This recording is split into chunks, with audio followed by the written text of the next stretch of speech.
Hey everybody and welcome back to the channel. Today I'm going to be stepping you through a really handy procedure in Logic Pro. Now I use Logic Pro as my default DAW of choice. Now I'm not here trying to tell you that Logic is better than any other DAW out there, but it's the one that works the best for me. One of the things that Logic is really good at is making it really quick and easy to get your project going and get all of your audio into the program.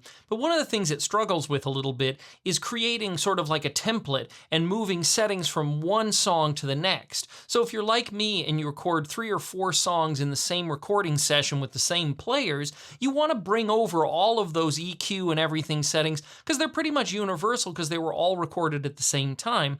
But Logic makes this a little difficult.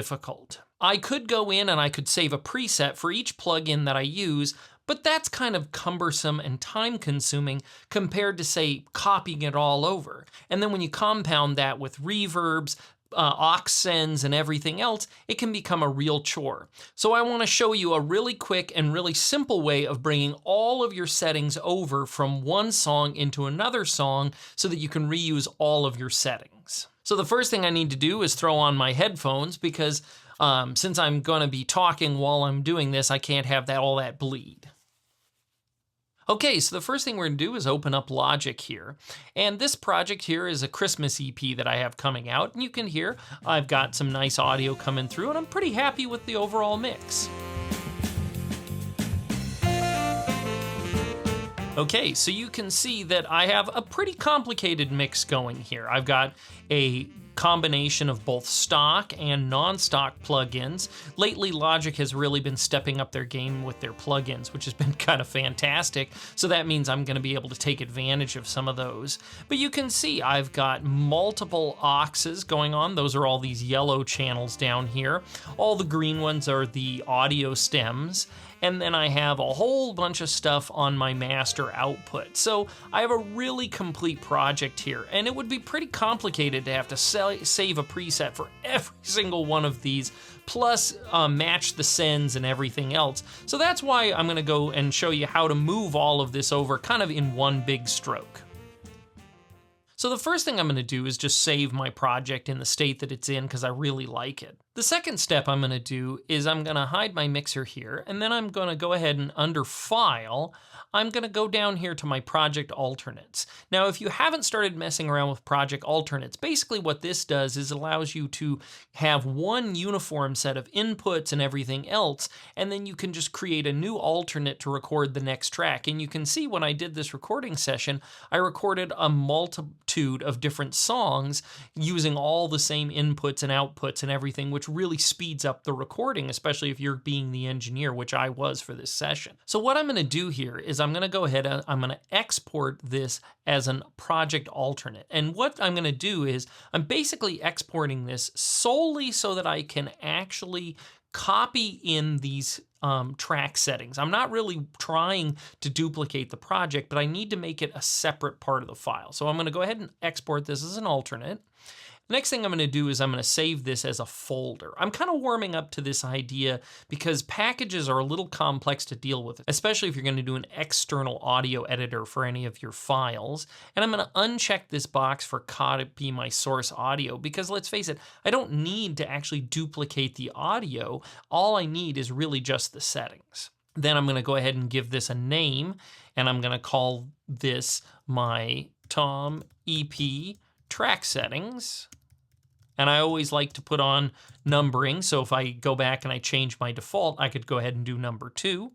And then I'm just going to go ahead and save this. Okay, now that I have my template saved, I'm going to go ahead and save, and I'm going to go to one of my other project alternates. And so let's go over to Sugar and see what we can do with this. Now you can see in Sugar here, this is a prime example. I have not actually assigned any outputs, any aux sends. I haven't done anything. It's just the raw stems, which is really fantastic.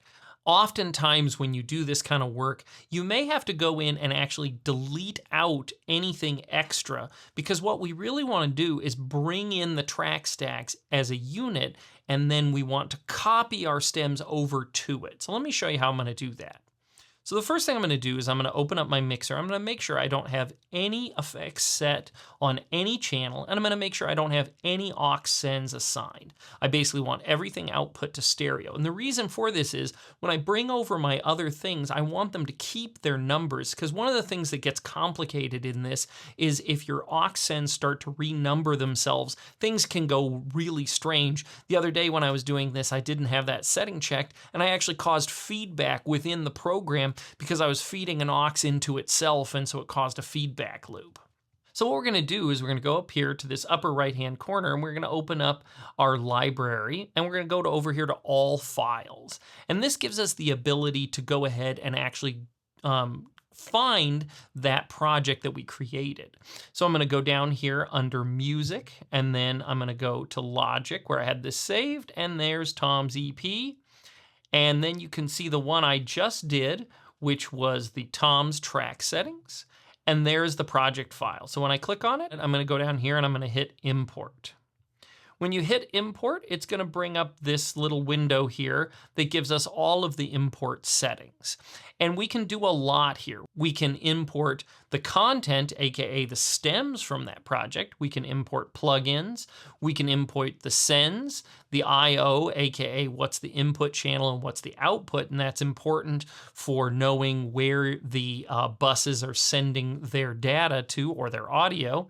And then we also have this keep bus number. And that one's really important because this is the one that's going to allow us to keep all of those bus settings so that when we copy this over, all of my bus sends are assigned appropriately. You could also transfer over automation, but because this is a totally new song, I don't need any of the automation from the other one.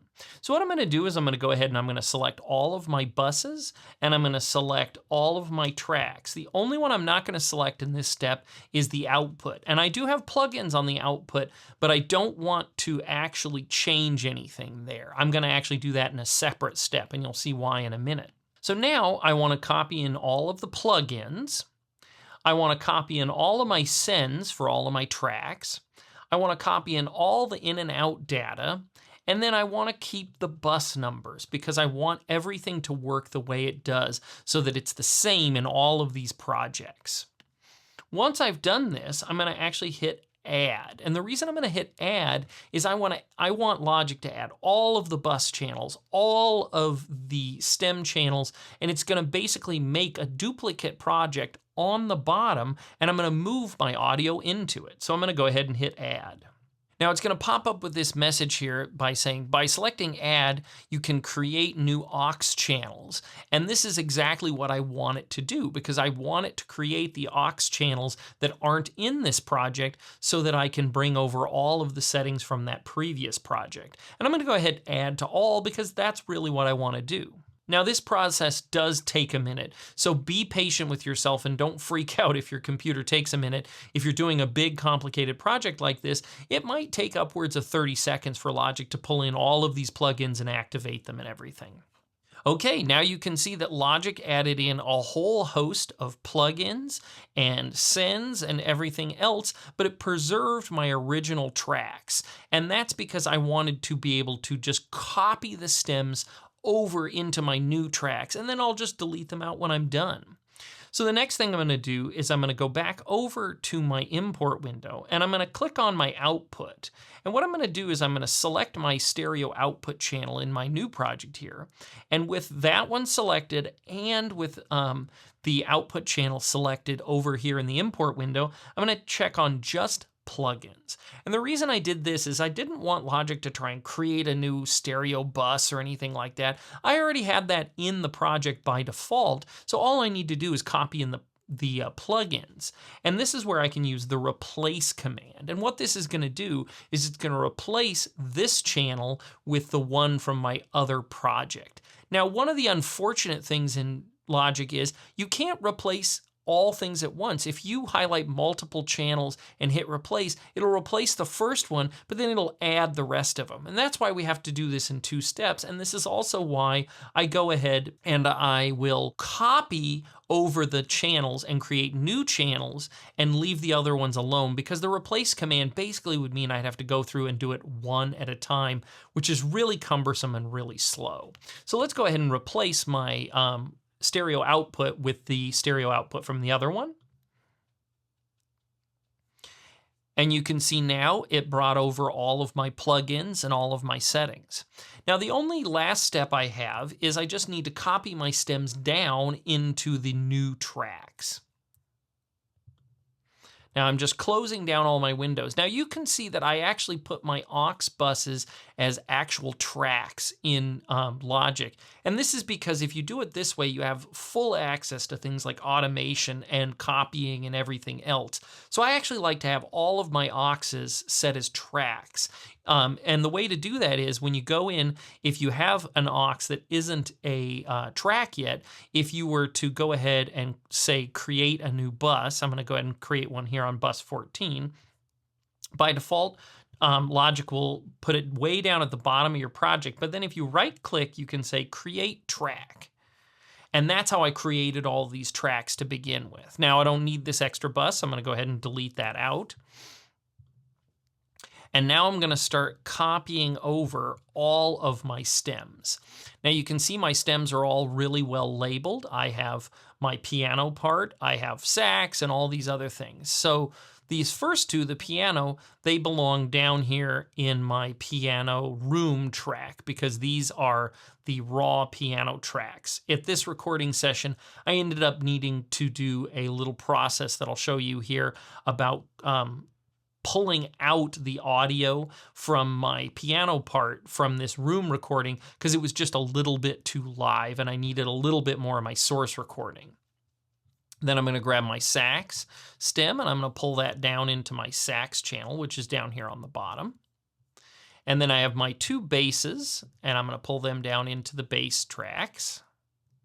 And I have my drum overheads left and right. And here are all my drum parts that I'm going to pull down into my drums. Okay, from here I can literally hit play and all of my audio is going to play back through all of the settings I had from the previous track.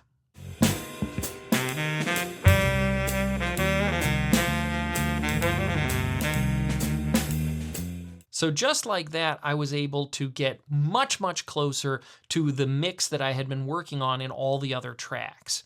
Now, I mentioned that I had to pull out my piano parts because what's happening is in my piano, if you listen to this piano room track, if I turn this way up, you'll hear that it's just covered in bleed. So as you heard in that recording, there's a ton of bleed in these two piano channels. So Logic created a little tool for us, which is if we highlight these stems and I right click and I go down under processing and there's the stem splitter. And I just recently started messing around with this. And let me tell you, this is fantastic. When you go into the stem splitter, it gives you the ability to pull a recording apart into all of its pieces: vocals, drums, bass, guitar, piano, and other. And this works fantastic. So what I'm going to do here is I'm just going to uncheck everything, and then I'm going to select only the piano because this is all I really want. I just want to reinforce my piano part by removing it from that kind of noisy room mix. And then when I hit apply, you'll see it takes a little bit of time, but it pulls out all of that piano stuff. And then I can do that again for my other piano track here.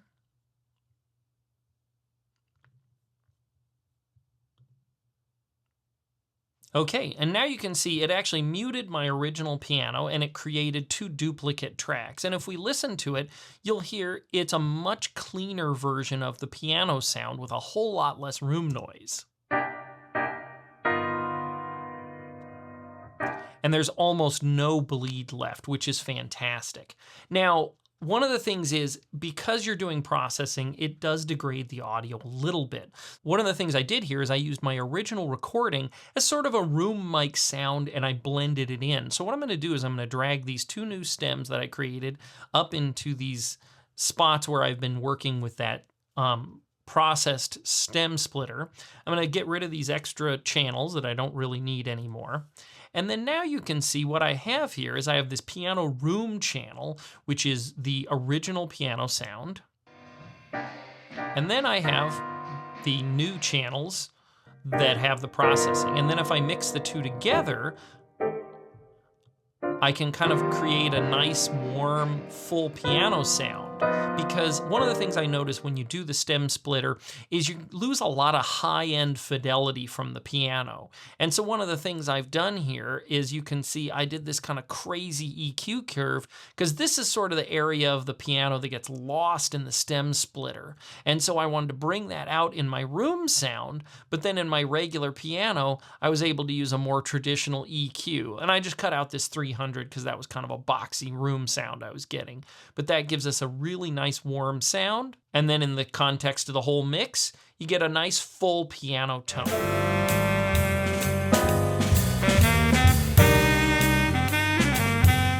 Hopefully you found this really useful, and like I said, this is a fantastic way of basically grabbing all of your settings from one track, bringing it over to another track. And if you're like me and you had done some clips and some overdubs and some everything else, you can actually just move those down into your new track, which is what I really want, because it's really hard in Logic to kind of copy and paste things, because having two files open at once causes a lot of problems for Logic. And so this is a really great way of kind of moving over everything carte blanche and then copying over your audio data so that you can start fresh with all of your settings from your session and get a much stronger mix right off the get-go. So hopefully you found this video useful, and if you did, please like and subscribe. I'd also like to do a really big shout out to Colin Cross, the band guide, that's his YouTube channel. He has a really great walkthrough that I linked up here in this video of how to kind of get started on your mix. Now, it's one of those things where I've been doing this for a lot of years, but his system was a really great one, and I just wanted to give him a little bit of props because one of the things that helped me get to this current mix that I've been working with was kind of walking through his 6-step process. So definitely check that out. I think it's really fantastic. And without further ado, thank you so much. If you're enjoying the content, please like and subscribe to the channel. It really helps. Obviously, I have tons of Dorico content if you're looking for help with that, but I'm also ramping up a little bit more on some of my other content here on music, audio, and other things. And please remember to check out my other YouTube channel, Larsen Jazz, which is going to start filling up soon with a lot of information on music education and other things like that. So thanks so much for watching, and I'm going to catch you the next time.